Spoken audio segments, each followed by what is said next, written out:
हे पार्थ, ईश्वर को समर्पण करने की भावना से किया हुआ कर्म फल प्राप्ति की कामना से किए हुए कर्म से कई गुना अधिक श्रेष्ठ है। ज्ञानी पुरुष कर्म फल की आशा किए बिना समबुद्धि योग द्वारा कर्म करते हैं और पाप पुण्य आदि भावनाओं से मुक्ति पाते हैं। पार्थ, तुम भी ऐसी भावनाओं से मुक्त हो जाओगे जब तुम समबुद्धि कर्म का आचरण करोगे। पार्थ, एक बात ध्यान में रखो, फल की वासना से फल पर ही दृष्टि रखकर कर्म करने वाला सकाम मनुष्य उत्तम कर्म करने पर भी कर्मयोगी नहीं हो सकता।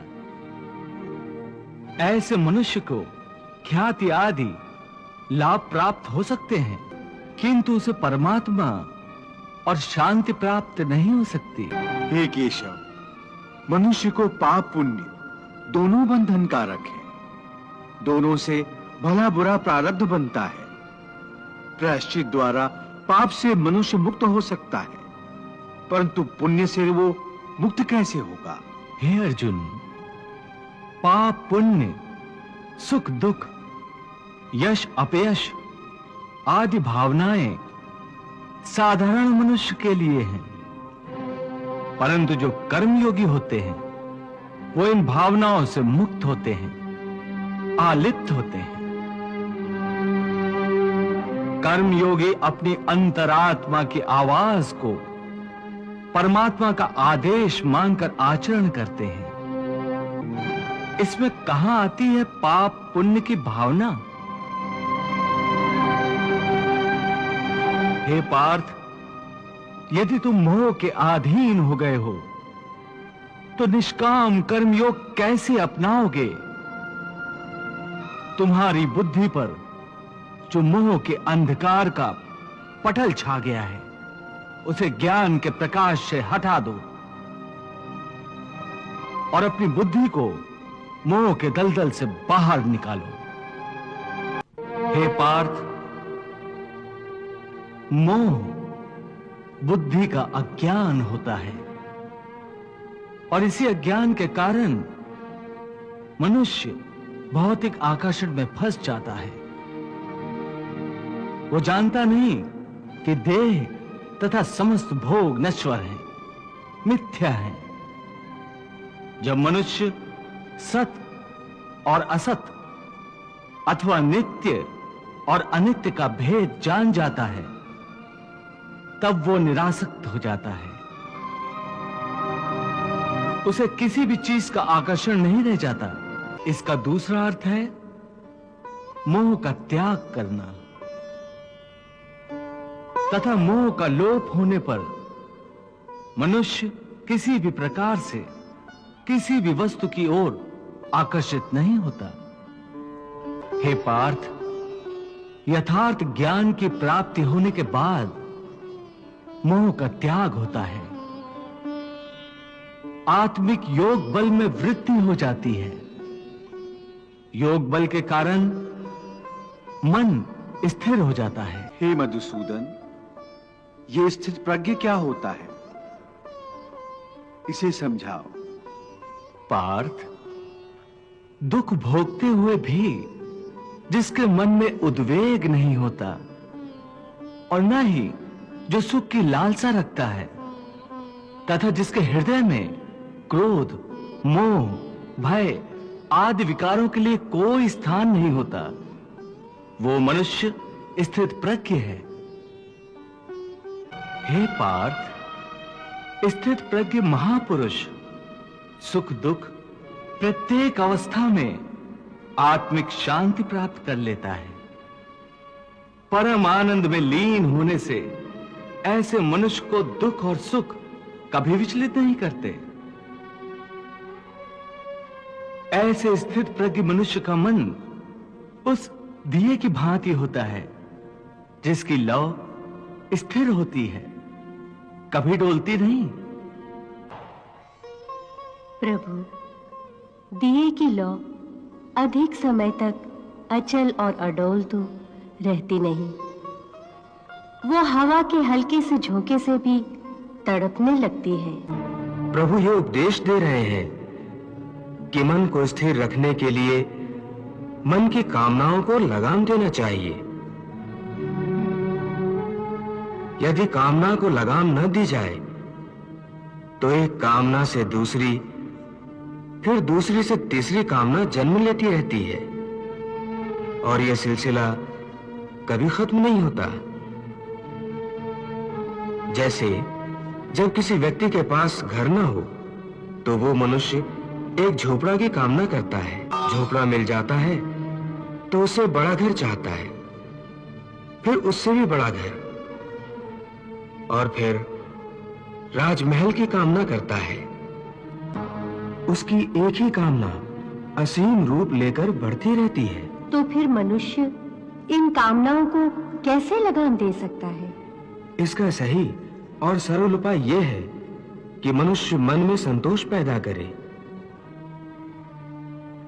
जहां जिस अवस्था में, जिस क्षण में उसे संतोष प्राप्त हो जाए, वहीं उसी क्षण में प्राणी सुखी और शांत हो जाएगा। हे कृष्ण, तुम कहते हो कि स्थिर प्रज्ञ बनने के लिए मन के दिए की ज्योत को स्थिर रखो, अर्थात मन को इधर उधर डोलने न दो। इसका अर्थ यह हुआ कि कर्म करते समय मन की जगह बुद्धि की बात मानो, मन को बुद्धि के अधीन रखो, यही ना? नहीं अर्जुन, केवल बुद्धि पर भरोसा करने में भी खतरा है। इसलिए कि विनाश काल आने पर तो मनुष्य की बुद्धि भी भ्रष्ट हो जाती है। अर्थात जब विपरीत समय आता है तो मनुष्य की अपनी बुद्धि ही उसे गलत रास्ते पर ले जाती है। हे मधुसूदन, मनुष्य न तो अपने मन की इच्छा अनुसार कर्म करे, न ही बुद्धि की सलाह माने, तो फिर मनुष्य बेचारा करे तो क्या करे? ऐसी स्थिति में अपनी प्रवृत्ति के विरुद्ध कोई कैसे जीवन व्यतीत करेगा? हे मधुसूदन, मुक्ति और मोक्ष का रास्ता अपनाने के लिए कोई मनुष्य अपनी प्रवृत्ति को कैसे बदल सकता है? इसका कोई तरीका मुझे बताओ। प्रवृत्ति को बदलने से पहले यह जान लेना आवश्यक है कि प्रवृत्ति कैसे बनती है। हे अर्जुन, मनुष्य जन्म से ही अपने साथ सत्व, रज और तम तीन गुणों को लेकर पैदा होता है। इस सृष्टि की रचना इन्हीं तीन गुणों के आधार पर की गई है। इस त्रिगुणात्मक सृष्टि में रहने वाले समस्त प्राणियों में तीनों गुण विद्यमान होते हैं, परंतु हर प्राणी के अंदर इन तीनों में से कोई न कोई एक गुण अधिक प्रधान होता है, और जिस गुण की प्रधानता अधिक होती है उस प्राणी का चरित्र वैसा ही बन जाता है। रजोगुण प्रधान पुरुष को ऐश्वर्य, ठाट बाट और राजपाट की लालसा होती है। तमोगुण वाला आलसी और प्रमादी होता है। द्वेष, क्रोध जैसी नकारात्मक भावनाएं उसमें कूट-कूट कर भरी हुई होती हैं। और सत्व गुण वाला? सत्व गुण ही उत्तम गुण है। सात्विक मनुष्य सीधा और सच्चा होता है। वैसे तो हर मनुष्य के स्वभाव में ये तीनों गुण कुछ न कुछ मात्रा में होते हैं, परंतु जिस मनुष्य में जो गुण प्रधान होता है वो वैसा ही हो जाता है। उसकी जैसी प्रवृत्ति होती है वैसी ही रुचि हो जाती है। सो हर मनुष्य अपनी प्रवृत्ति और अपनी रुचि के अनुसार ही कामना करता है। हे केशव, तुम कहते हो कि हर प्राणी अपनी अपनी प्रवृत्ति के अनुसार अलग अलग कामना करता है, परंतु मेरे विचार में प्राणी में चाहे कोई भी गुण प्रधान हो, उसकी कैसी भी प्रवृत्ति हो, फिर भी हर प्राणी एक ही तरह की कामना करता है, अर्थात हर प्राणी केवल सुख की कामना करता है, दुख की कामना कोई नहीं करता। वो कभी दुखी नहीं होना चाहता, इसीलिए सदा सुख के लिए प्रयत्न करता रहता है, चाहे वह मनुष्य राजा हो या रंक हो, स्त्री हो या पुरुष हो। तुम ठीक कहते हो अर्जुन कि सब सुख की कामना करते हैं, परंतु सुख की परिभाषा हर एक व्यक्ति की प्रवृत्ति और रुचि के अनुसार बदल जाती है। एक साधु पुरुष को दूसरे को सुख देकर सुख मिलता है, दूसरे की सहायता करके वो खुश होता है, और एक नीच प्रवृत्ति वाला मनुष्य किसी को दुख देकर सुखी होता है। दूसरा सुखी हो तो उसे दुख होता है। इसके लिए सुख और दुख की परिभाषा अपनी अपनी प्रवृत्ति और रुचि के अनुसार हर प्राणी के लिए अलग अलग है।